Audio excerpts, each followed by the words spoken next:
We got lost in a few storms and circled the shores of the story for a month, but we finally have landed in Palmyra Atoll, Part 3, Island Boys. I didn't see you there. It all started early this morning. From hunting ghosts to Bigfoot, UFOs, cryptids, true crime, paranormal, and more. I've always wanted to see a UFO. Oh, I was researching for your entertainment. That's Bigfoot's guy. He basically wrote the book on Monocle. We aren't really comedians. What if Buddha did cocaine? The Addams Family on meth. This is the Black Cat Report. See you on the other side.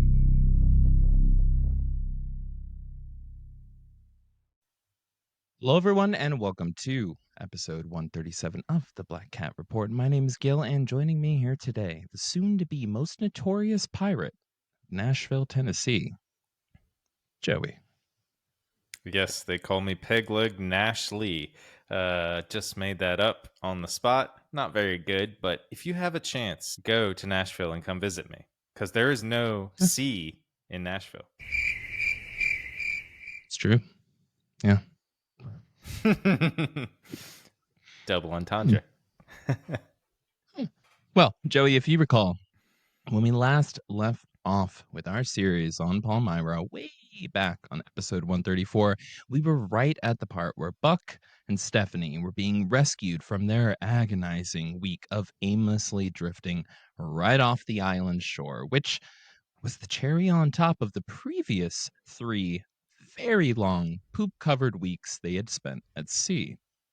Mm-hmm. Buck, who by now is an active fugitive, and Stephanie, an underappreciated hippie child, were officially on the run, and neither one of them is prepared for a life filled with actual consequences.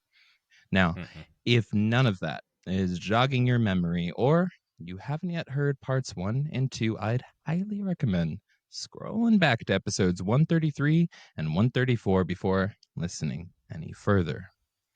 Now, as for our source for today's episode, it will be the very girthy 700-plus page book titled "And the Sea Will Tell" by Vincent Bugliosi. Well, thanks to the helping hands of unexpected neighbors who had come out to meet Buck and Stephanie, the war-torn Iola was now being safely taxied down the rigid, narrow channel and into the belly of the island's lagoon. It was bittersweet. Having planned for months to dodge the law and live alone on a deserted tropical island, the sight of these inhabitants was only as welcome as the relief they felt from no longer being stranded to the will of the wind and the wrath of the sea. Soon, they were securely moored between 2 other boats, 20 yards from their sides and only 15 yards from the shore. They were finally tied down to land and firmly realizing they were now stuck in a new twist of fate. No sooner were the knots tightened than Stephanie, Buck, and all 3 of their dogs piled into their dinghy and rowed ashore. The dogs, who had been pooped up on the overloaded Iola for a month, went absolutely bananas once their paws touched land, just barking and yapping, running in circles, ready to fight the air as their chests exploded with grunts of excitement. Woo-woo. Well, as she stepped out, Stephanie found the sand to be shifting under her feet. Their rough 28-day struggle on the open ocean left her still swaying to the rhythm of the sea. Meanwhile, the ever-scowling Buck stepped off the small boat a brand new man, Roy Allen. At least that's the name he had scolded Stephanie into calling him, as he attempted to adopt a new identity, while still having in full display a giant forearm tattoo that clearly read, Buck. Yeah, that's just my friend. Or that's also what I like to hunt for. I am a buck. I also like the Milwaukee Bucks, but just one. The artist didn't know how to spell Buckeye. Go Ohio. Well, in no time, they were being introduced to their new neighbors, who met them with all the same small talk and niceties one might expect during such an impromptu change on such a small island community. With so few people, the addition of a new person, let alone 2 new people, and 3 dogs stood to upset the very intimate nature of the island's laid-back chemistry. As they'd soon find out, Stephanie and Buck had drifted into a pecking order they needed to very carefully navigate if they ever wanted to carry out their plans of laying low for a few years while growing enough weed to become middle-class kingpins. The first to speak up and take charge was the self-appointed mayor of Palmyra, Jack Wheeler. That's a mayor name. Yeah, Jack Wheeler. He knows his coconuts. He's kicked a rock. My foot. He can point out directions. I think it's that way. Well, he The was a name's Jack. 50-something Jack year Wheeler. old. My name's Jack Wheeler. Take the wheels to the sea. Well, he was a 50-something-year-old stringy figure with horned-rimmed glasses attached to his face just above his massive sideburns that framed the appearance of his very sun-aged skin. Picture Hugh Jackman without makeup playing Wolverine in the disco era. Basically, boom. Perfect. You know what I'm saying? Yeah. I felt like that was a good Some good people visual. say Jesus take the wheel, but everyone around here says Jack Jackman, take the take wheel. Now, Jesus, I've got it. I've got it. When Jesus takes the wheel, he passes it on to Jack Wheeler. Anyways, Stephanie barely had enough time to begin venting about the perils of their journey before being politely hushed up by Jack's stern ego trip. Stephanie, it was terrible. We had spent 28 days out on the water. Jack, sorry to hear that. Well, seeing as how I'm kind of the unofficial mayor of this place, I'll take you on a tour of the island. I'm not shitting you. That's how the conversation went. Good job, Jack. There's Shut him quotes right in the up. book. I think I only skipped like 3 words. He's like, well, that's sorry. Blah, blah, blah. Anyway, just shut up, Stephanie. Let's go. Mm-hmm. As the 3 walked along, he then proceeded to give them a mayoral overview of the island, breaking down the history and the names of the separate islets. I'm literally just being like, this one was named after a judge, I think. And this one over here is named after a plant, I'm pretty sure. Yeah. The worst tour. Yeah. Jack, now y'all know about the poisonous fish, right? Stephanie, the what now? Yeah, Ciguatera, a toxin some of the fish carry due to an algae, but there are a few varieties that are edible and tasty.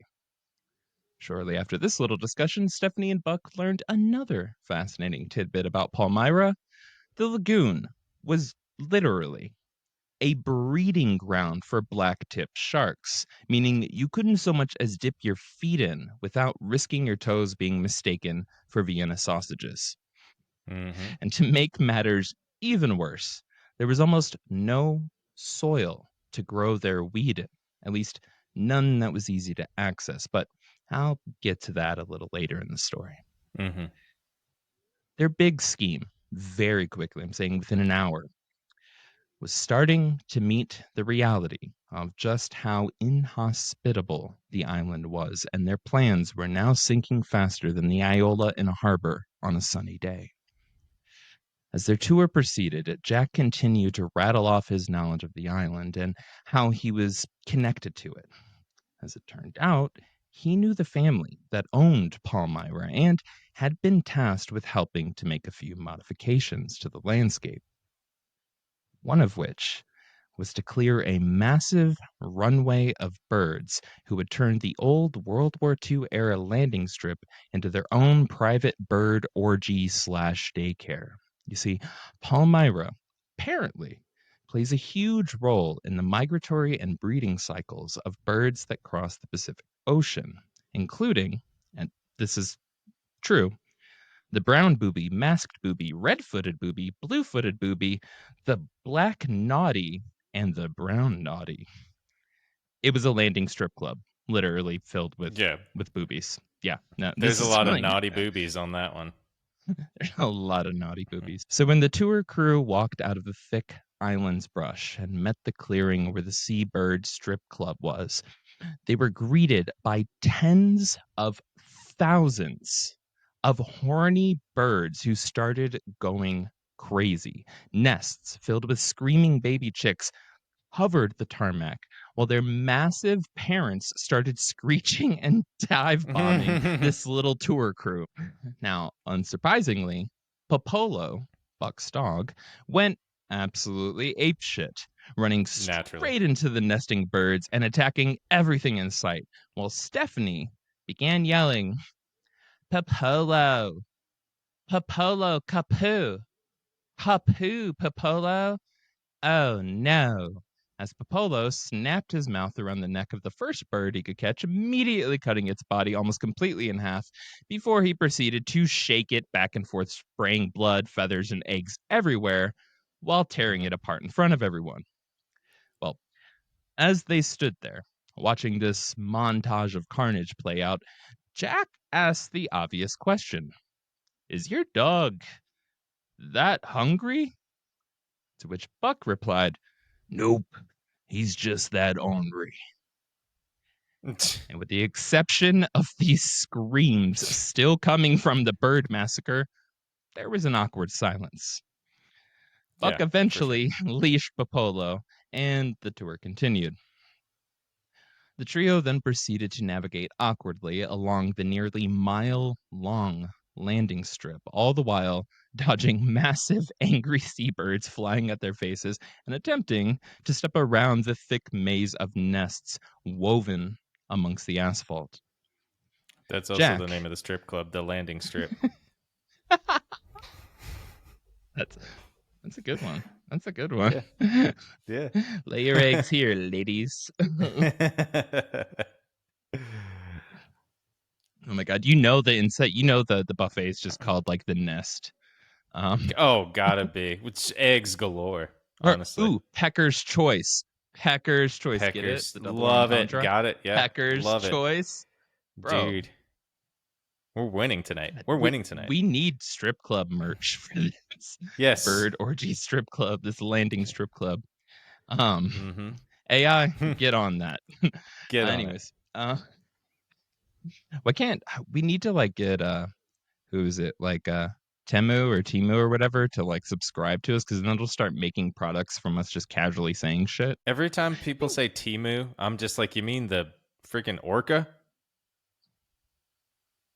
It was Shamu. There's an orca named Timu. Joey, I don't think know why. you're It the just, one it just...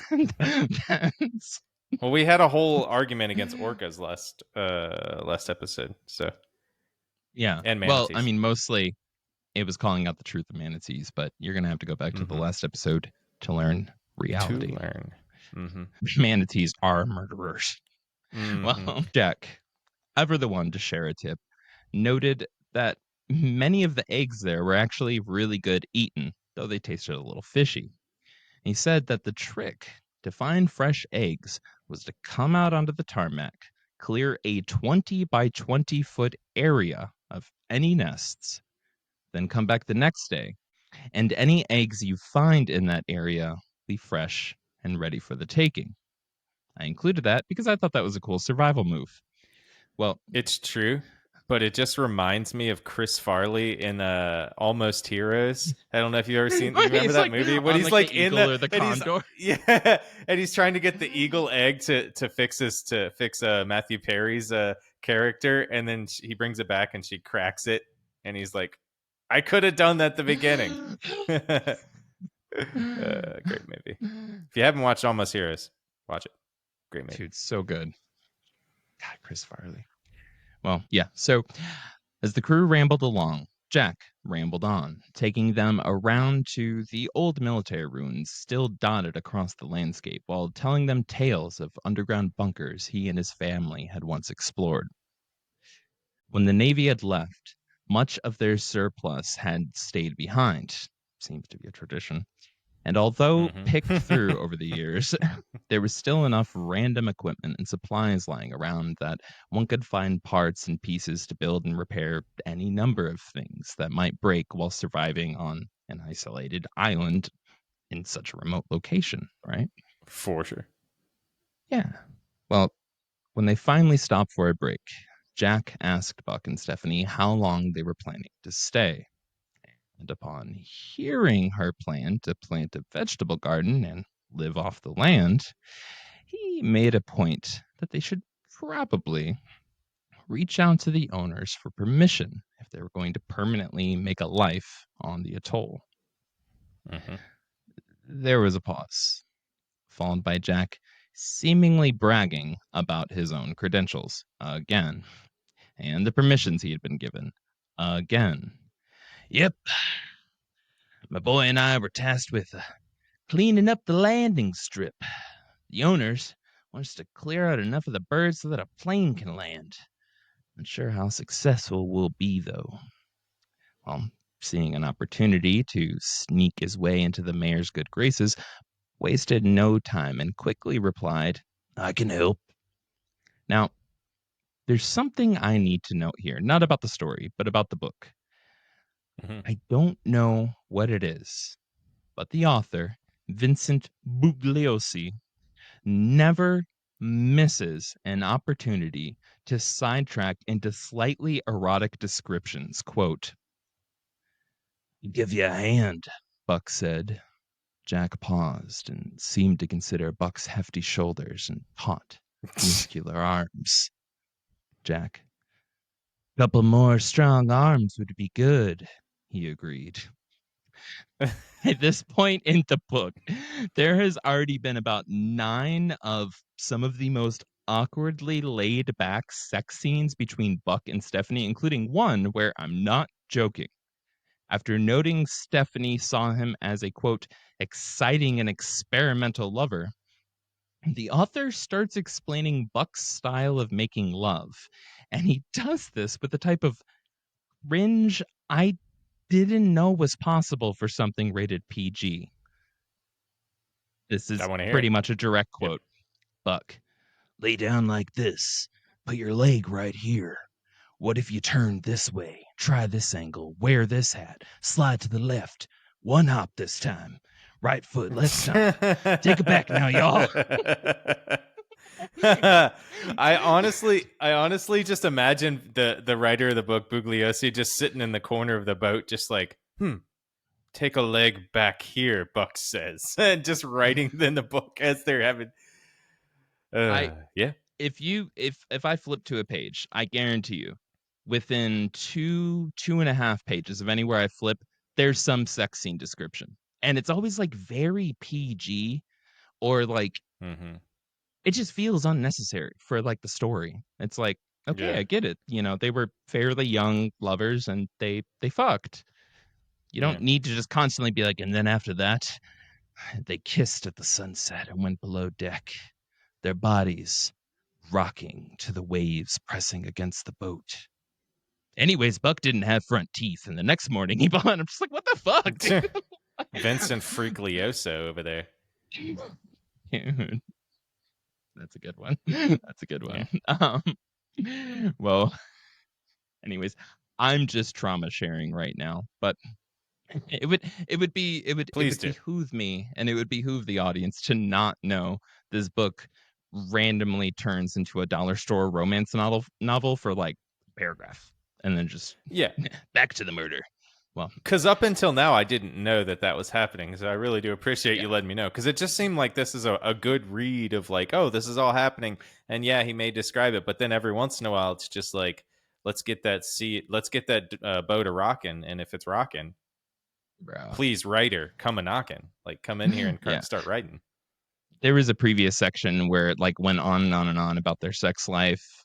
It was like 3 pages talking about their sex life back around the time they were in Hawaii and like briefly when they lived in California, and how there was this whole situation with Buck trying to have a threesome with Stephanie and like one of their friends, but Stephanie was like, I'm uncomfortable, and she left, and then Buck proceeded to just be a swinger and have threesomes and have sex with their friends, and Stephanie was like, this is complicated, and then they left to Hawaii, and it's just like constantly like, I don't really know why this is necessary, but all right, that's fine, cool. So how I much don't do know you want why to bet? I don't know why he needed to break down. Like, Jack paused and seemed to consider Buck's hefty shoulders and taut muscular arms. These are direct quotes. Yeah. So how much Yeah. do you want to bet that Buck was Mm. the one? I mean, because he was telling the story, right? So he was probably being interviewed by Bugliosi. for this book, right? No. Buck told his. This is a great side note. This is a great side. I need to Yes. correct you on this, but I think Yeah, you'll please. appreciate this. Yeah. So when everything goes to shit, and there's arrests, there's trials coming up, things like that. Buck, who does serve time, ends up writing a 900-page book or something like that, describing his side of the story, which has even more sex in it, and basically paints him as this unstoppable sex god that all these troubles and trials and tribulations just come up because everybody's just trying to buck him. And Yeah. it's just nonstop, and he's totally innocent and never wore a rubber. I imagine So Bugliosi's just well, I mean, this is about 90% of what he wrote, so I have to use at least 10% of what he wrote. Bugliosi's book was first. This Oh, It was Buck's then response to why is Bugliosi, okay? Well, then it's just Bugliosi trying to sex up the reader. which is awkward because Bugliosi was Stephanie's lawyer in the Oh, murder that's right. trial. That's right. Right. So he's defending Stephanie, but then he's also constantly talking about Stephanie just wanting to fuck Buck, and just I'm just this is a weird psychology for you and your client. I don't understand, but Bugliosi put himself in the position of Buck when he was just that's true. We talked about Just that in the first episode, I think. Can't have relations with my client, but I can write about him. Anyways, well, after Buck volunteered and Jack stared longingly, Jack gave Buck the rundown about their work schedule, and he agreed to meet them the next morning at sunrise to help with their upcoming bird genocide. Before the tour continued, Jack pulled out his machete and picked up a coconut with roots beginning to grow from the bottom. It was in the early stages of sprouting, during which the chemistry, along with the inside of the coconut, began to change. He sliced into it, quote, revealing a white, pudding-like substance. Jack then said, the milk inside turns solid. It's called spoon meat, end quote. I never want to hear the phrase What? spoon meat again. That he made. I mean, obviously that's not spoon real. meat. He just made that up, and he's just look. He's trying to be like Jack. He's trying to, be like he's on top of his game and he knows how to No, this is survive in the Jack. wild. This is Jack. Oh, Jack said that. I thought that was Jack's the one Buck who said introducing them to spoon meat. that. Oh, then he's also an idiot. He's also an idiot because that's. I guess that's what we're getting at. So yeah, let's go. Yeah. Well, he then handed Stephanie and Buck some pieces while pressuring them to take a bite. Stephanie, oh my God, that's delicious. Jack, and it can be fried or baked. He then awkwardly smirked and said, I'm going to leave the rest here. We'll come back in a few minutes and check it out. End quote. Well, Weird. soon after, he was showing Buck and Stephanie how to remove the hearts from palm trees and acting like he was revealing to them some culinary secret, saying that palm hearts were food and could be used in salads. Not shitting you. Ooh. Next, I'm going to show you what a bird is. Yes. While 80% of his show and tell was bragging, 20% was useful and for the sake of keeping peace. For instance, he made a huge point of telling Buck and Stephanie that the owners of Palmyra don't want people chopping down mature palm trees. That when they are harvesting palm hearts, they should only chop down the ones that are 2 or 3 feet high. Basically, his mentality was there's so freaking many and these saplings are so close together, they're going to kill each other off anyways. It's okay to harvest, gracefully, right? Thin out the herd, I guess. Yeah. Well, over the next few minutes, Jack showed them an old Navy building that he lovingly called the ice cream shop, which sounds creepy, but inside of it, there was a refrigerator as well which as is creepier. Yeah. Well, there was a generator-run contraption that he'd built, which turned coconuts into ice cream, which is kind of awesome. What a genius! What when a you're genius! a desolate tropical island in the middle of nowhere in like the 70s, and it's Mm-hmm. like 90 something degrees all day and 100% humidity. Like, fuck yeah, ice cream, dude. Like that's Yeah. pretty awesome. Yeah. Yeah. Well, This is Ben and Jerry's, the creator of Ben and Jerry's. this is Jack and Jerry's. Jerry's my wife. It's just him and it's just him. Hello, in a wig. He's But the wig has doubtfiring it, shorter I hair guess. than his hair. Yeah. So it's like it doesn't make any sense. He just puts on different colored mutton chops, like or something. Yeah. Hello, I am the first lady. How long have you been on the island? Well, You should meet my new friend Wilson. about 10 minutes. It's like, oh, okay, wow. This is concerning. Have you met my We gotta go. children? And it's just like they walk into a room and it's a bunch of mirrors all pointing back at him. These are my kids. And there's just like color. He just drew. Yeah, he drew on the mirror like different colored dresses, different colored clothes. Buck just leans over to Stephanie. I think we can take him. I think so. Not you. Not y'all can't. And just pulls out a gun like, oh god. No. Well, saving the best for last and maybe making a weird power move. I'm not sure how I feel about this. Jack took them to see the outdoor bath. Promise of which, legitimately this time, made Stephanie scream with hippie excitement. Remember, it's 90 something degrees, 100% humidity, and they're both still coated with sea salt, dog poo, and pee.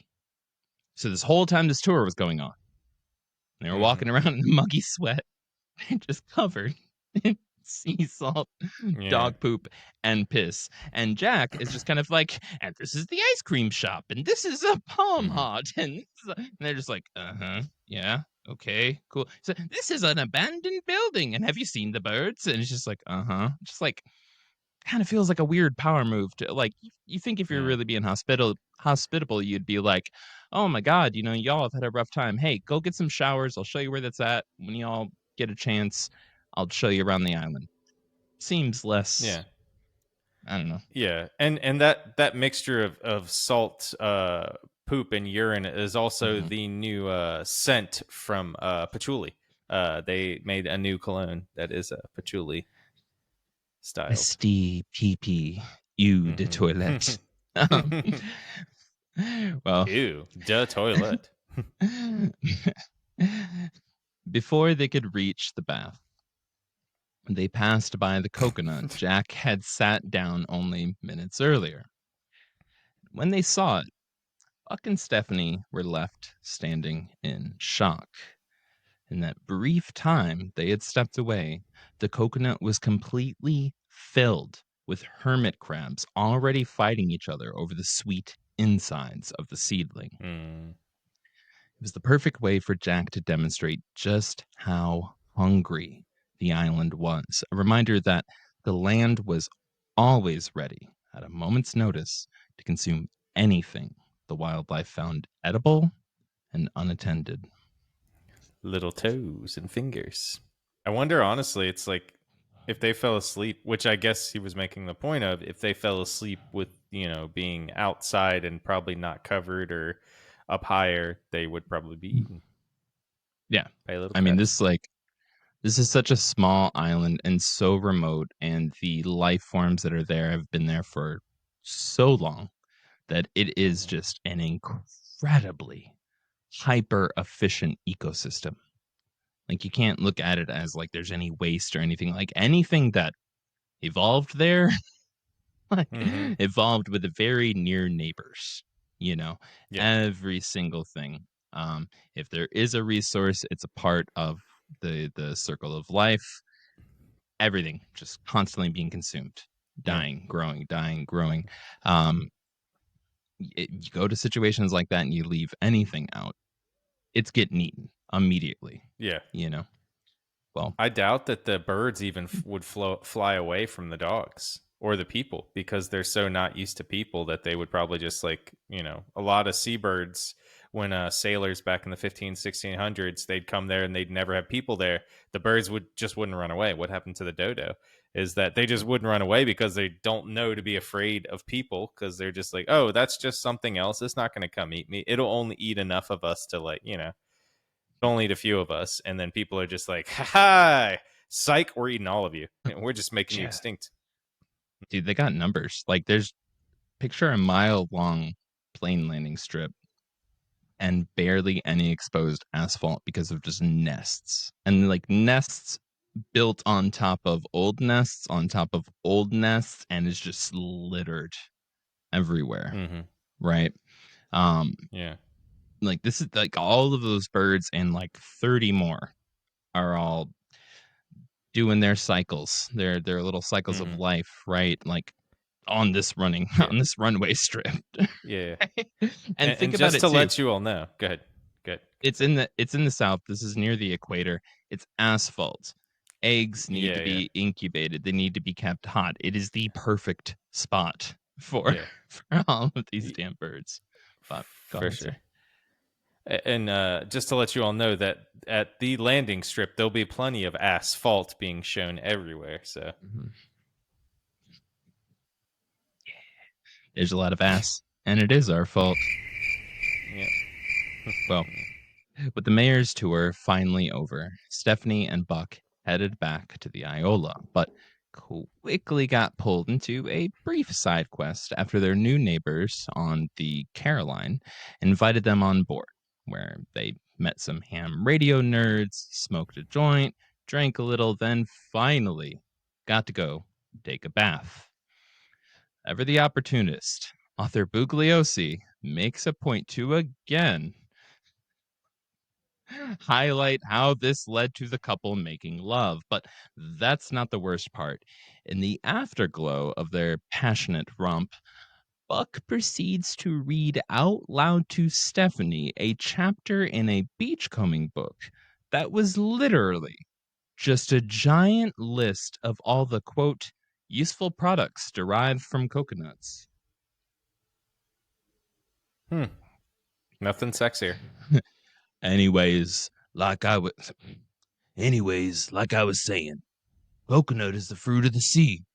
You can barbecue it, boil it, broil it, bake it, saute it. There's coconut kebabs, coconut Creole, coconut gumbo, God. pan fried, deep fried, stir fried. There's pineapple coconut, lemon coconut, coconut shrimp, pepper coconut, coconut soup, coconut stew, coconut salad, Yeah. coconut and potatoes, coconut burger, coconut sandwich. Actually, that that's about it. It was Oh, yeah. it, Yeah. He it Forrest was Gumped it. He Forrest it Gumped was it. literally the scene from Forrest Gump. Oh, my God. As they're it, brushing I mean, he was probably just it sitting there. was Yeah. literally just a vertical list of things that can be made from coconut. She's like, "Damn, that was a good fuck, Stephanie. How about I read you a bedtime story? Pan fried, deep fried." That's the best bedtime story I've ever heard. Bro, after all the shit they went through, after all, they finally got a shower. They even got to get some weed and like drink a little bit. Finally relaxed. They're not at sea anymore. And then it's just like, let's read about coconut. Just like, God damn it, Buck.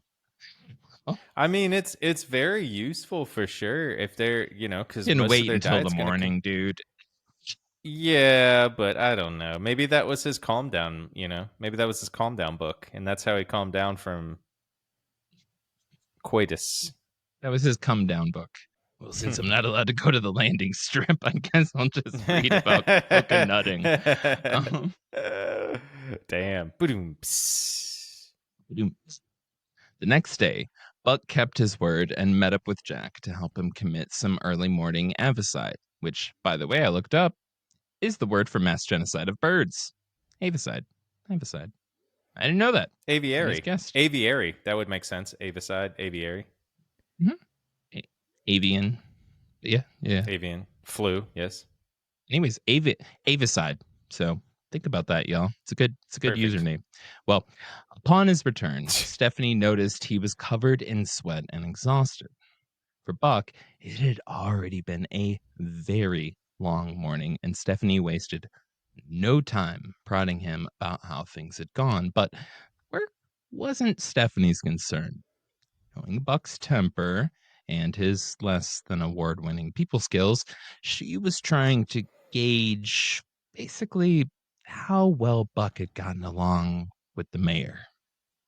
For sure. Buck, being Buck, didn't understand the subtleties and went on to outline in detail the uphill battle against the birds they were facing, how it was damn near impossible for them to ever clear that runway, and how Jack was starting to consider the only remaining option, his final solution, poisoning all Aw. of the birds on the landing strip.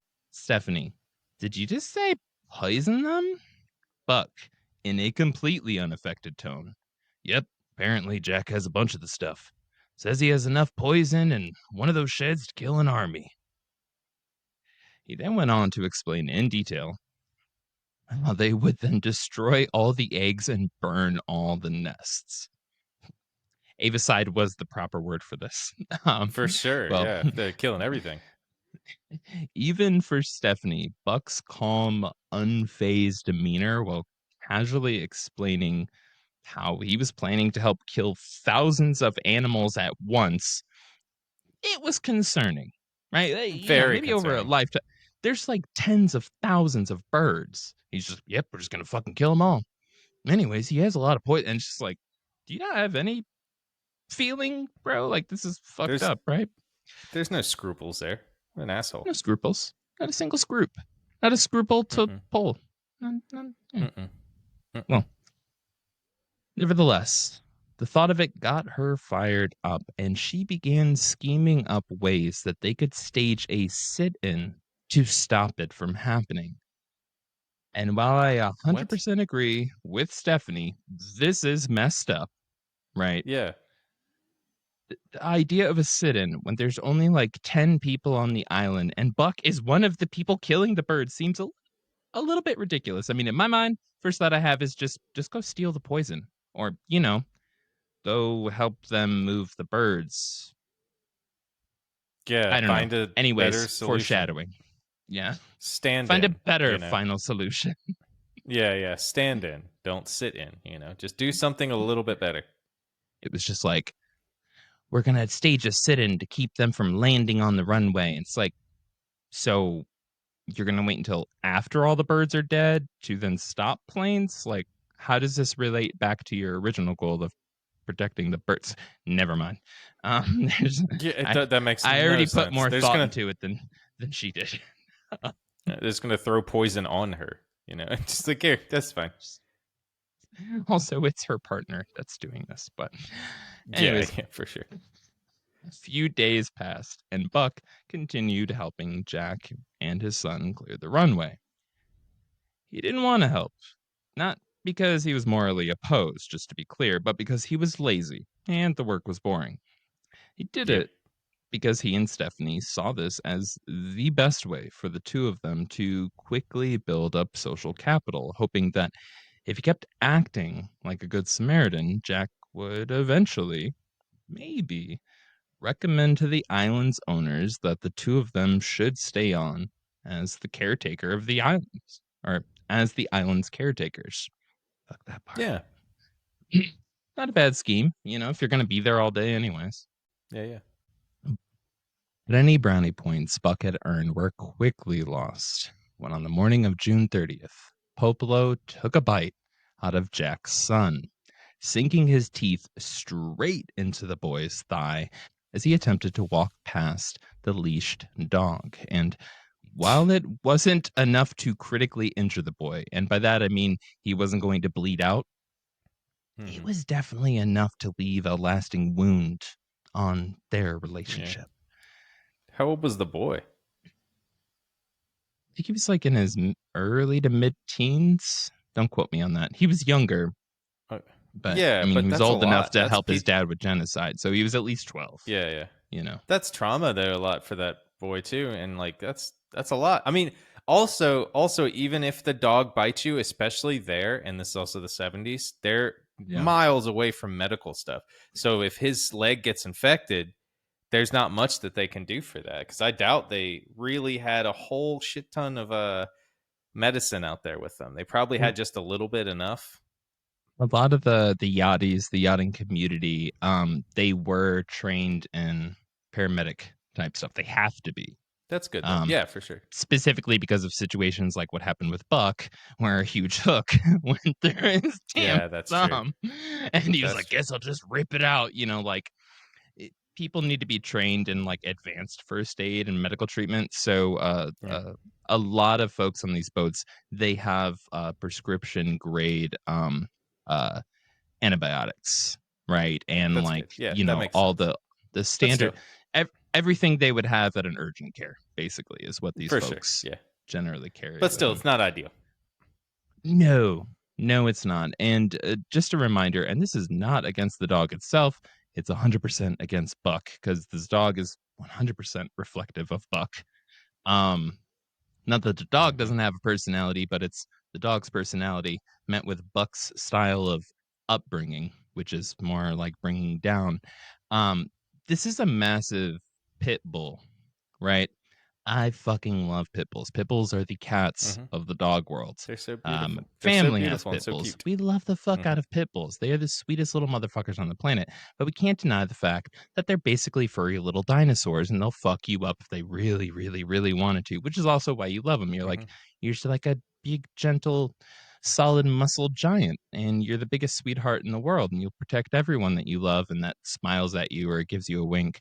But like anyone, and like any other animal, if an asshole raises it to be an asshole, it can be an asshole. And it's For super sure. scary. I mean, I've been bit by more Pomeranians and pit bulls. They scare me. But in this particular case, this is an untrained, aggressive, neglected, right? Trained to be aggressive. Very much so neglected dog, too. Yeah, very much neglected, emotionally, mentally, physically, everything down the board. It is the stereotype of bad pit bull. Comes from this dog, Popolo. It's not helping, and that's scary as fuck. You know, it's also why you have pit bulls where somebody breaks in this house, my dog will fuck them up. Well, this is that end of things, and this kid did not It's like when deserve the it. singer started rapping. Dude, He became bad pitbull. what? The singer Pitbull, when he started rapping, he Did he have became a bad singing pitbull. career before Pitbull? Or before he was a rapper? Mr. Worldwide? I thought it was the opposite. I thought he was a singer first and then a rapper. Anyways, contact at blackcat.report if you know anything about Pitbull, because me and Gil know Pitbull, nothing. get at us. Contact at blackcat.report. Blackcat.report. What you used to do. Well, What you do first. like I said, and while it wasn't enough to critically injure the boy, like he wasn't going to bleed out, it was definitely enough to leave a lasting wound on the group's relationship. Fast forward a little bit, by that evening, the Caroline, the one with all the ham radio nerds on it, had already left Palmyra. Tensions had more or less leveled out as best they would, and Buck was back at work, awkwardly trying to make amends by helping Jack clear the landing strip. Buck is doing well. He didn't snap for his dog just without reason biting someone, because he was probably serving the dog. But most likely, yes. Yeah, more than likely. If all they were eating is shitty food, I guarantee the dogs weren't doing well. But yeah, and the dog literally attacked that bird because it was probably hungry. I could see, I could see any dogs or cats, any type of animal that has that like kind of like prey instinct of just being like, oh my god, this is intense, and fucking going ham on it. You know what I'm saying? For sure. Like, give a toddler like a freaking like sugar-free 7-Up and let him loose in the ball pit. It was that kind of aggression. You know what I'm saying? That makes sense. Yeah. That makes a lot of sense. I mean, either or. Dog was probably starved and it was trying to have fun too. Mixture. Yeah. Dogs just want to have fun. Well, it developed a taste for blood. No, I'm just kidding. 2 days later, on July 2nd, Stephanie spots a 2-masted sailboat lined up with the island's channel, and before long, Buck, acting completely out of character, begins rowing their dinghy out to greet the island's new guests. This is out of character for Buck. 90% of the time, Yeah. I have not quoted a lot of Buck dialogue because 90% of the time it's like, to which Buck replied, I'm direct quoting. Yeah, just Like, he's Buck huh. grunted. Like, Yeah. that is said so many times. I wish I had a PDF of this book because I would just be able to, control F or whatever, like search for that shit. So many Buck grunts. Well, by the time he got within shouting distance, he saw that on board there was a middle-aged couple skillfully navigating an impressive yacht past the hazards of the island's jagged coral and down the narrow path leading into Palmyra's lagoon. It was the Sea Wind, captained by Mac and Muff Graham. Welcome back, Back and Muff. Buck, with an awkward smile, yelled, "There's an extra space over by us. Can I help you get in?" Mac, "Nope. Sorry, we're looking for something a little bit more private." Buck sat deflated in his tiny rowboat and watched while the competent couple masterfully hosted by his attempt at a warm welcome. But an hour later, Mac and Muff made their way by foot down the trails and across the island to introduce themselves to Jack, Stephanie, and Buck, along with all of Jack's crew, but they're kind of irrelevant to the story. Yeah. The crews soon got to know each other, with Mac offering Buck cigarettes and the two of them laughing about how they had all kind of expected to be the only ones on the island when they arrived. I think the actual joke was we were going to reenact Adam and Eve, but then we got here and there were other folks, and it was like, like everybody kind of like went with their partners, and they were like, fuck, man. We were Now just we gonna got to deal fuck with on all the these beach other all couples. day, and Yeah. there's other people, and this island's not big enough for the both of us. Like. And Buck's But just they like, were- guess what, guys? There's community showers. Buck's like, I'm just About it. saying. Think I'm about it. just saying. Just Have saying. you been to the landing strip? I'm handing out flyers for them today. Here, check this out. It's like, Yeah, this yeah, is yeah. a broken eggshell. Yeah. You should see what else gets broke over there. Me, I spent all my money. Can I borrow $10? Yeah, let me borrow $10. I need to feed my dogs. You got a kid on board? I threw on my dog food at bird strippers. Yeah. And they stripped. I saw a lot of boobies. I saw so many boobies. I saw brown boobies. I saw yellow boobies. I saw green boobies. It's a naughty. Have you seen the blue strip boobies? club. We know that was a thing. You know how like nipples have different shades? Boobies do too. I'm just finding this out. This is crazy. The amount of boobies on this island. But the jokes became more bitter when, after only a few hours of their introductions, another ship, the Journeyer, crewed by Bernard and Evelyn Leonard, pulled into the harbor and moored right next to the Iola.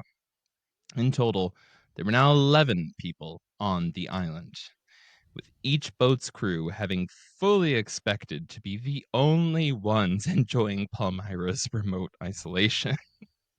Of course, they're like, this island's too small for the 11 of us. Knew we should have went to Alaska.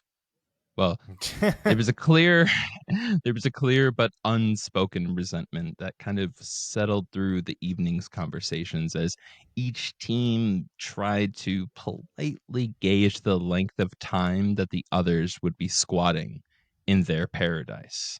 Letters from Mac and Muff in hand, the island's unofficial mayor, Jack Wheeler, along with his family and their ship's crew, departed for Hawaii on the morning of July 6th.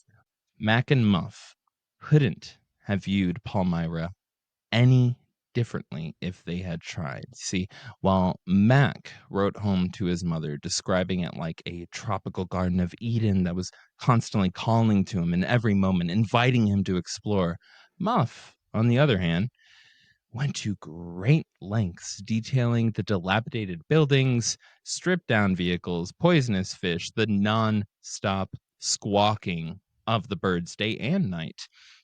And the seemingly endless variety of bugs, rodents, and general pests inhabiting every square inch of the untamed jungle that Mac had brought her to. This is a perfect juxtaposition between when I forced Joey to go camping with me. Oh, good God, yes. And you were just like, dude, it's so great. We can sit up, we can get a fire, we can look at the stars, we can drink. I'm like, snakes are out there. There's Yeah. really big bugs out there. Yeah, I know. Did you And see they one? suck. There's bears out here too. And you sleep horribly. By that point, I'm drunk and I'm like, also sucks. People suck. People fucking suck, man. Let's go look at stars and find UFOs and shit. And you're like, I'm just gonna sleep in the car. And I'm like, bears love cars more. I had raw Bears meat sleep in cars. in the car. Have fun, Joey. Good luck. These God bears damn on it. the side. It wasn't your birthday. Damn it, Gil. Um, It's always your birthday when we go out. It's always the best. it's true. No, but I just reading that just now, I'm just like, this is literally how if I was writing home to my mom and you were writing home to your mom, you'd be like, this is an inhospitable land. You'd be Werner Herzog in that clip of him trying to get the fucking the riverboat up over the hill in the Amazon. It's a godless land. It's a boards. It's in pain. Everything is in pain. It's death. It's unorganized chaos.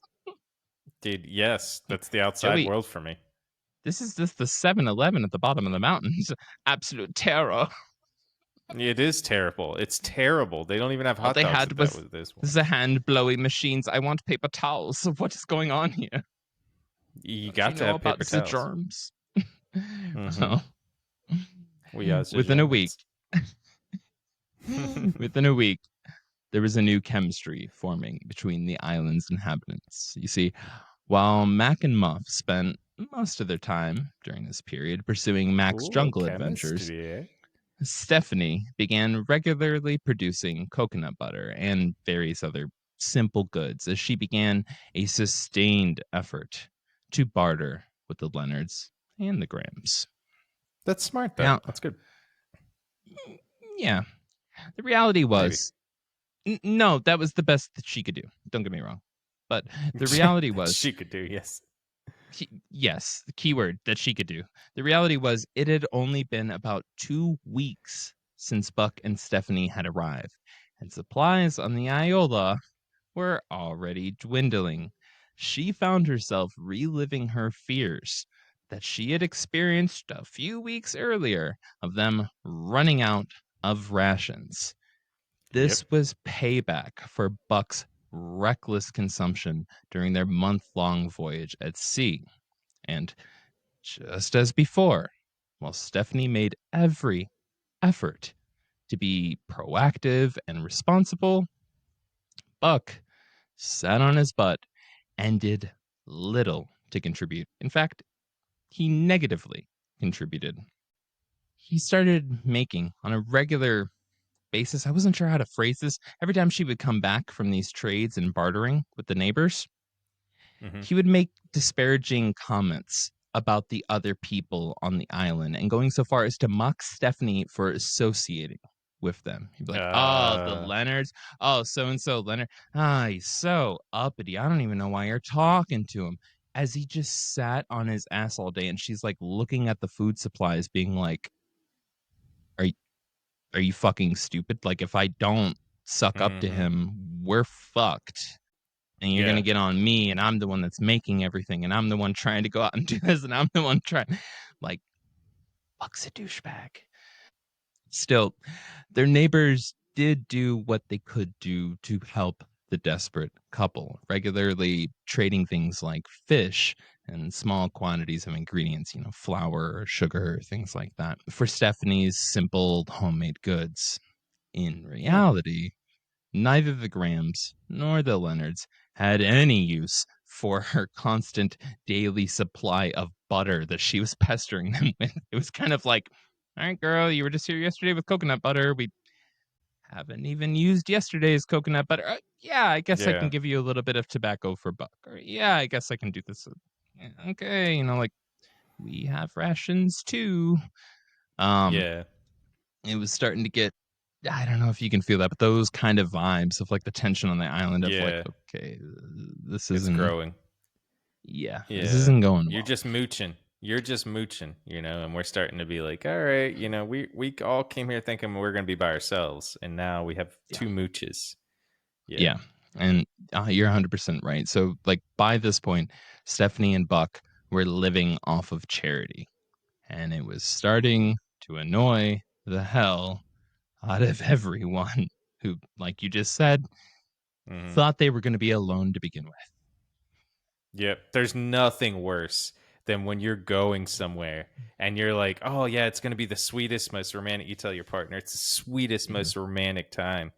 And then you get there, and then there's 15 people sitting there waiting for you as you get there. And Mhm. then there's like, hey, dude, I didn't even know you were coming. Oh, that's great, man. I'm so glad you're here. Hey, what you guys doing later? So, oh, It's just Jack Wheeler with more mirrors. yeah, Hey, guys. yeah.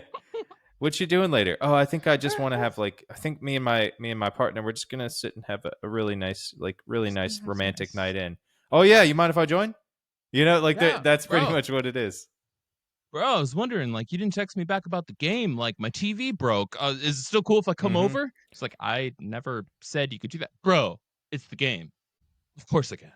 Like, Yeah, of course I'll anyways, be there. I'll bring the You got brewskis. I'll bring the stereo. I know you got a system, but like, I like my own mix. You know that. yeah. I'm gonna just pop on in there.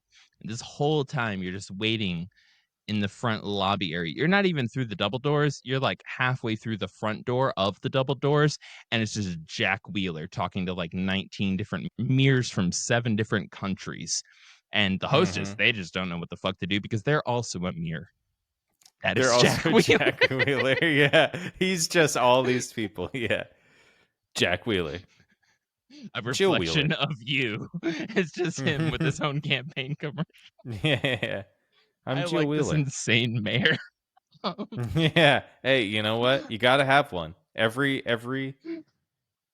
new nation state has to have an insane mayor to start. I think it's Opal Covey or Opal COVID. Opal Covey. Opal Covey. I'm going to throw this into the. Please remind me, Joey, for the behind the scenes for this episode. I need to tell everybody about Opal Covey. Ran for mayor for multiple years for Toledo. She is the Jack Wheeler we are describing. God damn it. She Love it. did pass away, which is sad. But Mm. I still want to buy her campaign merch. But I've insulted Probably Toledoans on too eBay. much. They're not going to send me Probably on shit. eBay. Yeah. Anyways, we'll just screen print it. Turn Mm-hmm. Toledo Yeah. into a pot of gold. Opal Covey.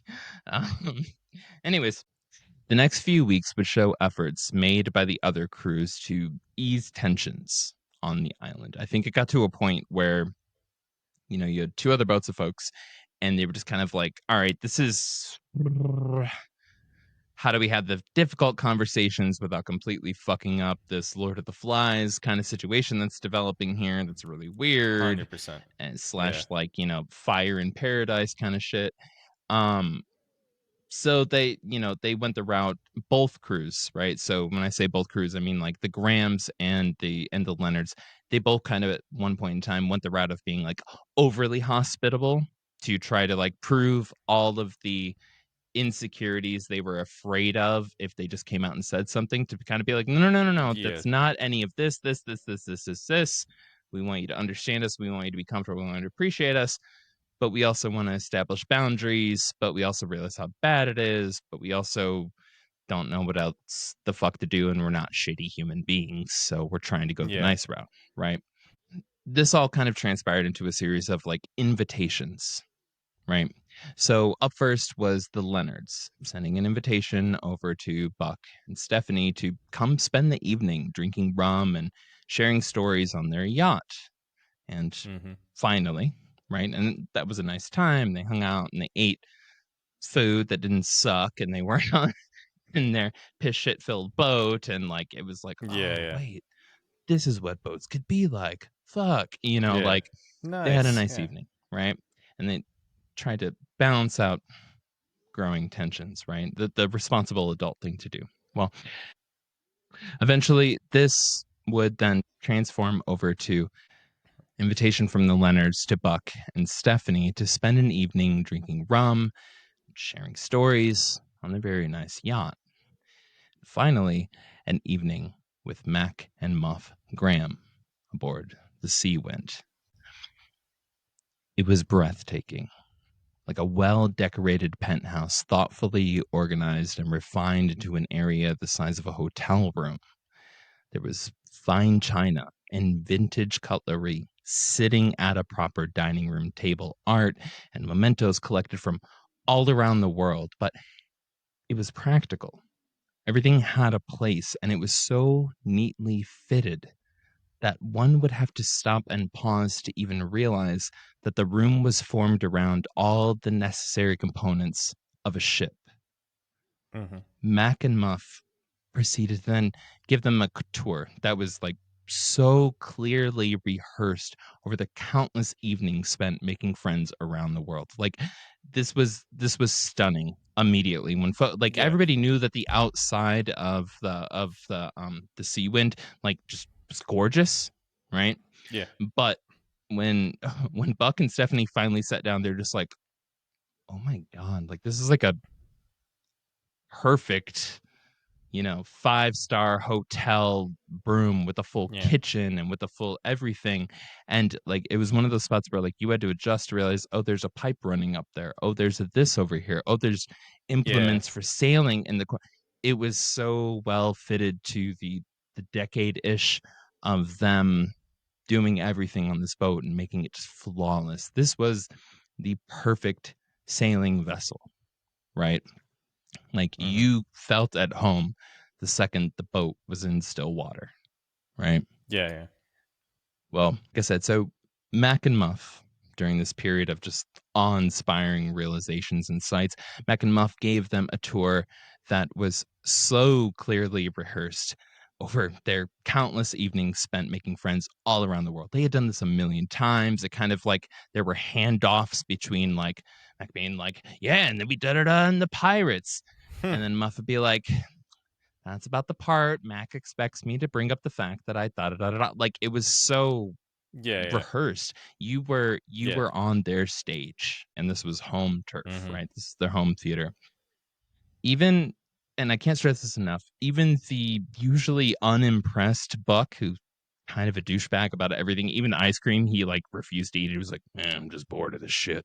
Like, Mm-hmm. even Buck had to admit that he was envious over the very impressive collection of tools and supplies Mac had in the ship's onboard workshop. I can't stress this enough. Separate to everything else, Yeah. Mac, whose previous main life was as an engineer who made his way Yep. up in, I think it was General Motors or Ford, somewhere up in Detroit.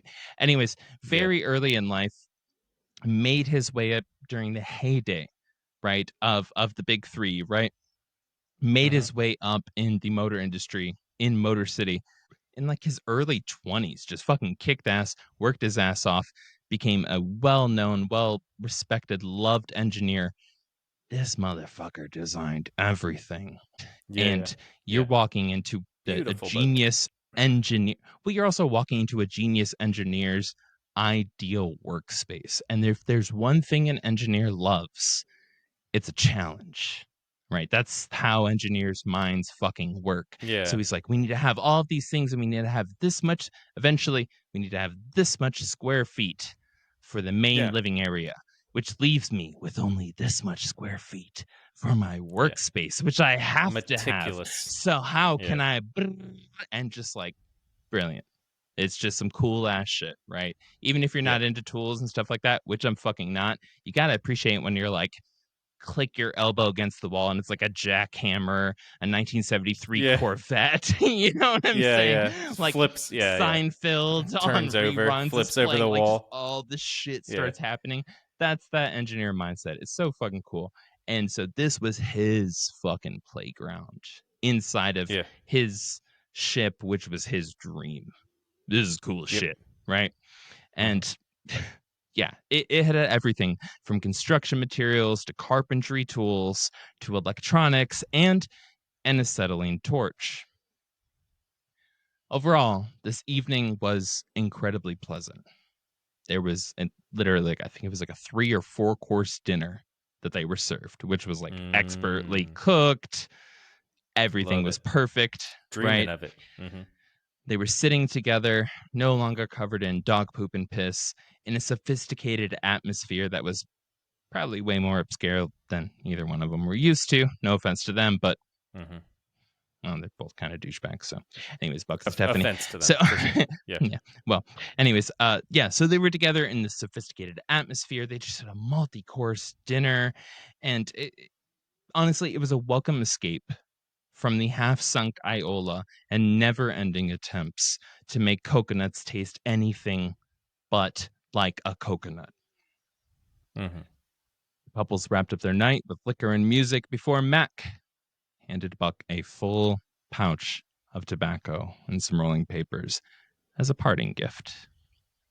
Good gift. Yeah, well, I didn't even say it earlier. When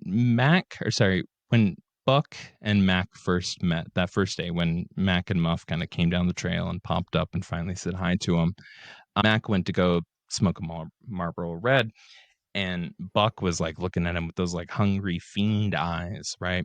Yeah. And Mac was like, "Oh, do you want a cigarette?" And Buck, not shitting you, reached in to act like he was grabbing one, grabbed 2, and pulled it out, put 1 in his pocket. Just like the most douchebag move you could possibly do. Yeah. Yeah, and it was very clear where it's just like, damn, like Yeah. he's fiending, and I understand He's nicotine fiending. jonesing. Like, yeah, Yeah. like Yeah. he's having his Nick fits. I understand that. I'm not gonna judge him on that, but Nope. that also is why I sucked at writing the script. I didn't include this, but this is why it was so significant at the end of the night. Mac was like, "Hey, you know what? Here's a giant pouch of tobacco and some rolling papers, Yeah. bud." Like he's really Enjoy. trying to make positive But he's putting it positive on. Yeah. rapport. Really big. Right. Yeah, but he's trying, Mm-hmm. Well, a few days later, the Leonards would be departing Palmyra, heading back towards Hawaii, and taking with them a letter from Muff to mail back to her mom on the mainland.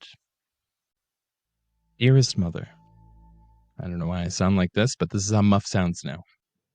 Dearest mother, 3 boats are here now, but one, the journeyer, is leaving and will take this letter with them. That leaves us alone with a hippie couple who plan to stay here and live off the land. It's just our luck that they decided to roost in Palmyra. Mac has cleared the land around us and set up a little camp ashore that we use as an outdoor patio area. We found an old table, chairs, bench, and platforms to set furniture on. This other couple, Roy and Stephanie, got one of the good chairs. I had pulled it closer to our area and then forgot it. The next day, I saw him walking around our place, and when I checked, the chair was gone. As Mac says, finders keepers, I guess. Right near our camp, Mac has set up a workshop with a long workbench, and we really are setting up house. We've done a little exploring. The other day, Mac found a building on the other side of the lagoon. He came back to get me, and we took flashlights. It appeared to be a hospital, and Mac thinks a communication center too. Inside it was spooky to me, but Mac went right in like he'd been there 100 times. Most of the island is jungle-like, and the birds carry on so you'd think you were in Africa, the deepest, darkest part. You need a machete to cut your way through and clear away all the thick spider webs. Roy and Stephanie have run out of sugar, cigarettes, and I don't know what. Everything. They have bartered with other boats. Next, they will ask us. I pray they won't.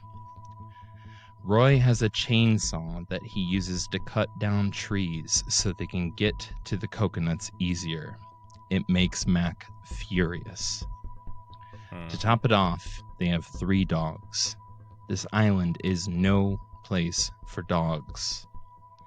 She has a house-type dog, very sweet, named Puffer, and he has a lab and a pit bull, which is trained to hunt.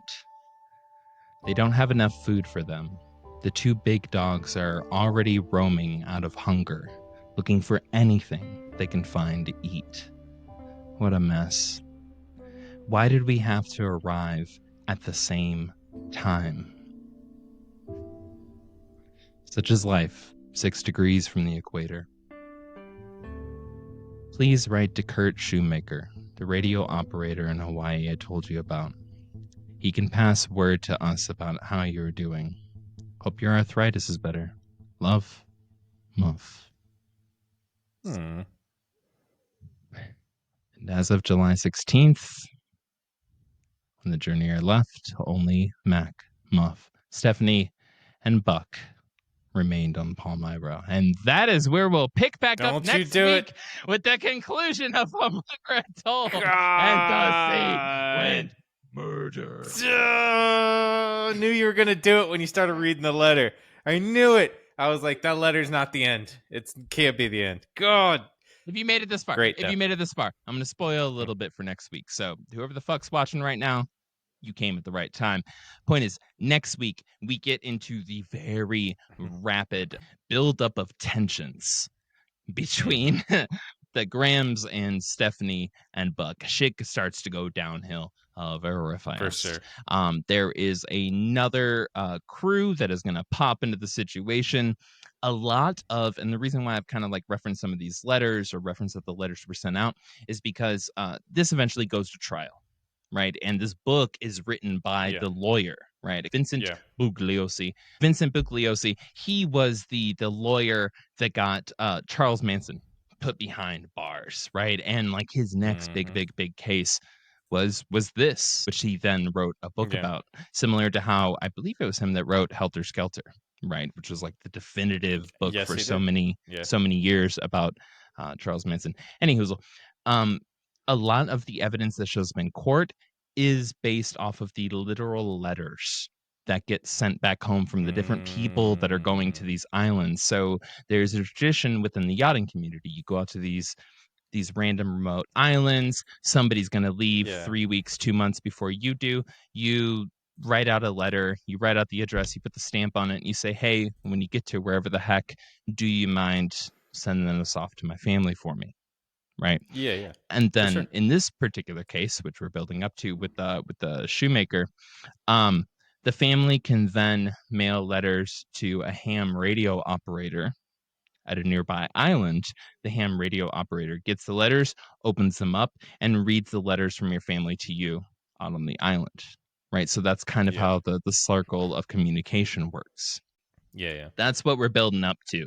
And that's also a lot of the case, along with Stephanie's testimony when this eventually goes to trial next week. And guess what?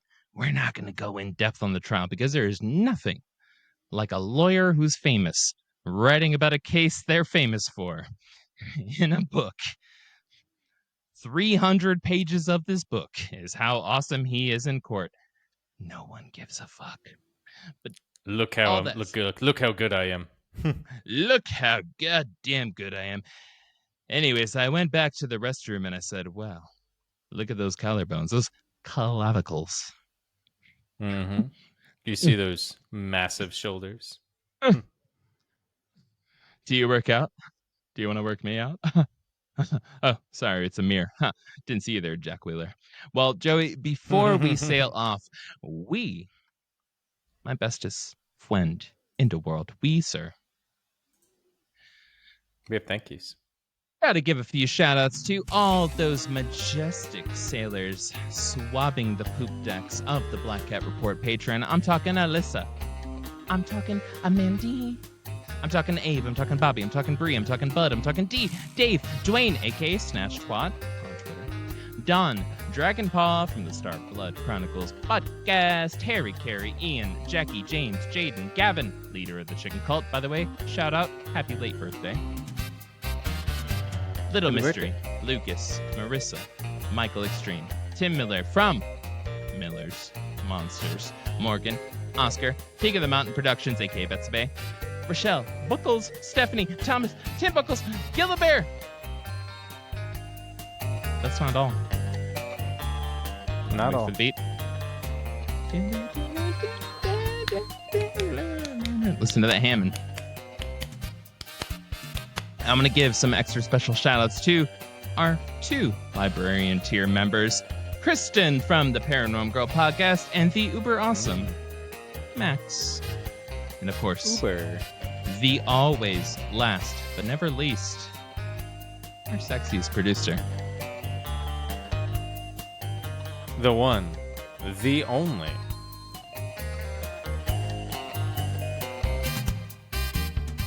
Copy Kitty. Copy Kitty. Yeah. Listen, Thank homies. you all. Listen, chicas. Listen, chicos. Listen, chica exes. If you made it this far, first off, you're awesome. And we put a lot of long nights and early mornings into each one of these episodes. Knowing that you listen, let me tell you, means a lot to us. So, It does. all we would ask is that if you could take a couple free seconds of your life, you can be listening to other shit. Take a couple free seconds. Leave a comment. Or if you're really feeling awesome, drop us a review. It honestly makes it worth it all to us. So, yeah. We hope you take a moment to send us some algorithm love in exchange for the hour plus of content we work so hard for. I feel like that's a fair exchange. Yeah. And Joey, do you got anything else to say? Just I do. okay. Hurry up, Everybody, please, Hurry when up. you get a chance, find us at patreon.com/blackcatreport. Find Link us, will be in the show follow notes. us, subscribe, free. Links in the show notes. It's very easy. Love you all. We do. Yes.